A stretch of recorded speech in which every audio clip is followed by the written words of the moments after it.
Hello, it's Father Norm Douglas. Many of you know me by now, pastor at St. Vincent de Paul Parish, Akron, Ohio. I've been on vacation the last couple weeks to Alaska.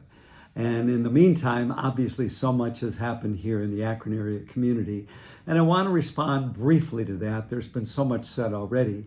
But I want to start with a foundation of the experience in Alaska. You know, I'd always wanted to go there. It was vast. We traveled by boat and by railroad and by airplane and by bus just to get to the various places. But what I was struck by in Alaska was just the awesomeness of all creation and to be there and to recognize how small we are, not in a bad way, but how small we are as human beings in this whole vast creation that is, and our own place in that. And then at the same time, when I was there, the new Webb telescope was showing things from the universe going back to the very nearly the beginning of time.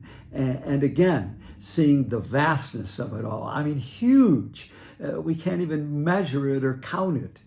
At the same time, what I saw in Alaska, what I saw in looking into peering into the universe, that we as human beings and as creation are interconnected and interdependent. Very much so. That's the core of who we are. Spiritual people have said through the centuries, including Jesus Christ and others, that we are connected more than we realize, and that we need to be more deeply aware of that. And whatever situations we deal with, we come out of what brings us together. What's our foundation? We don't cover over differences, but we start there. What's our call to recognize we are all part of one interconnected world? I've mentioned that before here, even when the pandemic went on, the worldwide pandemic that affected every nation. It crossed what we have as artificial boundary lines for states and nations. We are one planet, one world, and we're also looking at what that means too in this vast universe, how well we take care of the planet Earth. But seeing in Alaska, seeing the animals, seeing the mountains, seeing the people, seeing just all the different ways in that state, people were coming together, and their history, that the people there are very close to nature. They recognize its importance and its value. And even as they're seeing some of the glaciers melting, they're concerned about that. And what's the influence? And I know there's different perspectives on that, but the influence that we as human beings have on the planet, because whatever else we say, we are interconnected and interdependent. How do we do our best as a people, as a nation, and as a world to live out of that consciousness? And everything we look at, how we look at everything, is meant to be influenced by our spirituality. And in saying that, I do just want to touch on a couple things from what's happened recently. I was gone. In fact, I know the beautiful inspirational funeral service for Jalen Walker. I was able to watch that in Alaska, which tells you even there about that connection, being able to see that from my home community. Not being there, wish I could be there, and yet saying, you know what, I could pray in Alaska because prayer connects us, maybe more than we ever realize. I know some people can use kind of a pithy statement, you're in my thoughts and prayers. That could just be one of those statements you throw out there. On the other hand, if we really come from a deeper place within, if we come from the core of the human spirit and the Holy Spirit, we are called to be thoughtful of one another, prayerful. Are we thoughtful, especially in these conflict situations? Just briefly, because I know there's a lot of initiatives taking place, and I'm sure many of them are excellent. But I want to say kind of a foundation. What if we, in all that we did, said, okay, let's hear from one another. And this is probably going to go on. We want to do more of this as a church and as a wider community looking at faith. But I can tell you a few examples. Several years ago, when I was involved in heart-to-heart communications, which it was about connecting people in their various work life, we had a situation in which we brought firefighters, black and white, together. and fostering a greater understanding. But this was 25 years ago or so, where Black people were just first coming into the fire department, and where there's some difficulties, but partly people not knowing each other, not understanding their culture, taking the time to do that, and they have. Also, we did a program a number of years ago on compassion fatigue.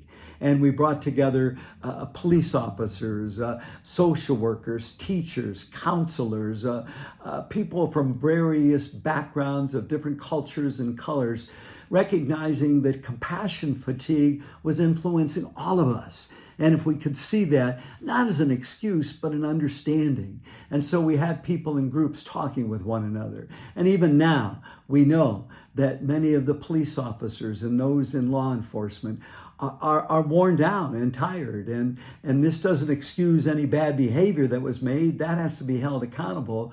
But just listening and hearing the fears that sometimes police officers have, that we can respond to those fears and help people sort it out.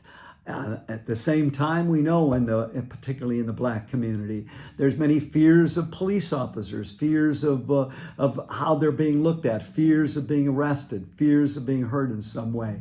Again, what if we come together? We have all these other initiatives, absolutely important, but take some time to come together and discuss our fears, our hurts, and hear each other out. For all of us, whatever our position, whatever our occupation, whatever our political persuasion, what's the fear you're dealing with, and how can I better understand that fear in your life, or how can you understand mine? Because one thing human beings have in common is we all have fears, and it's sometimes those fears that coming out of that drive us to not be able to come together, to not seek mutual understanding, to not get through all these initiatives without saying, well, you're to blame, or who are we going to blame? Again, do we need accountability on all sides? Absolutely. We also need to better understand our human commonality and the fears we hold. So my hope in all of this, as we look at all those initiatives that are coming out and need to, is that we will also see that human side to better understand one another, what each other's experiencing, what each other's going through. Again, not as an excuse, but as a way, hey, we need to better understand what we're going through. We usually know whatever our color, whatever our occupation, what we're going through. What about other people? And at the core of it all, do we see there is a commonality? And even with our differences, we can better understand one another, call each other to loving accountability, and help us come together. Let's say here's the community of Greater Akron to do our part to make our community stronger in dealing with all these issues. Thanks for listening. Again, may we all keep one another in our thoughts and our prayers in a real, authentic kind of way. God bless one and all.